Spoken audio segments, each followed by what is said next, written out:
And tonight in Hannity's America, another Obama nominee, another tax problem. It appears you have to be a tax cheat to get an appointment in this administration.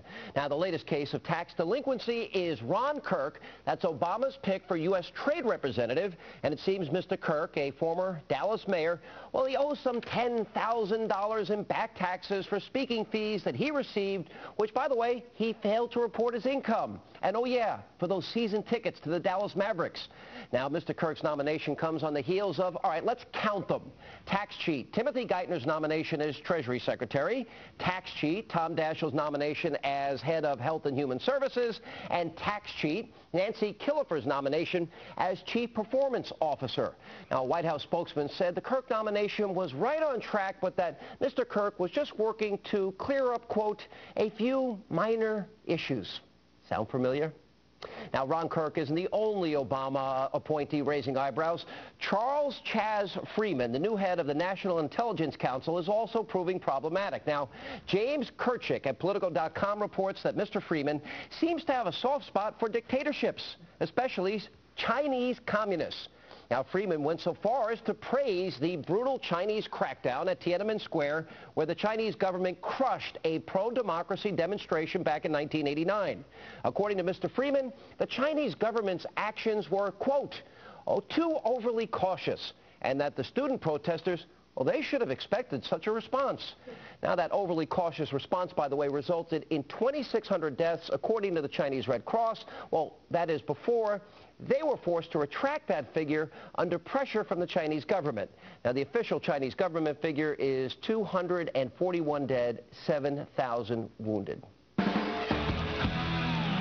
And President Obama addressed the Department of Transportation earlier today. He told the crowd assembled there how careful his administration is with your money. And for that outrageous statement, he gets tonight's liberal translation treatment. Now, we have another responsibility. Having inherited a $1 trillion deficit that we're working to cut in half,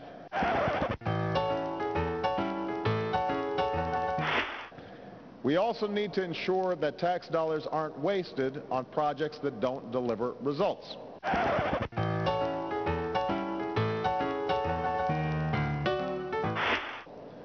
And that's why, as part of his duty, Joe will keep an eye on how precious tax dollars are being spent.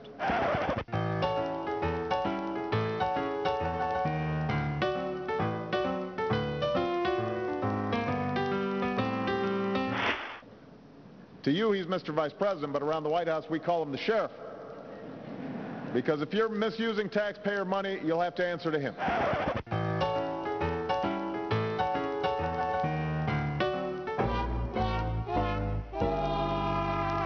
Now, Mr. President, if you're going to propose the biggest budget in American history right after writing the biggest spending bill in American history, do us a favor. Don't try and tell us how careful you are with people's money.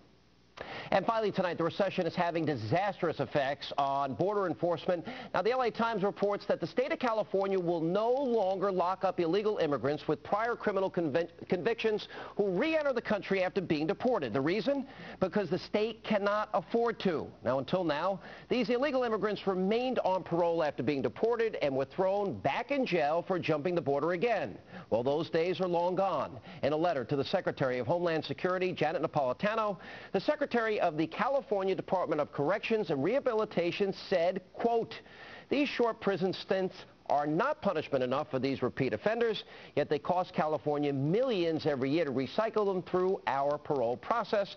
And he concluded California can no longer afford this practice. Now, unfortunately, I don't think the Secretary can expect much sympathy from Ms. Napolitano, who, as we reported yesterday, denies there's any crime at all spilling over at the border.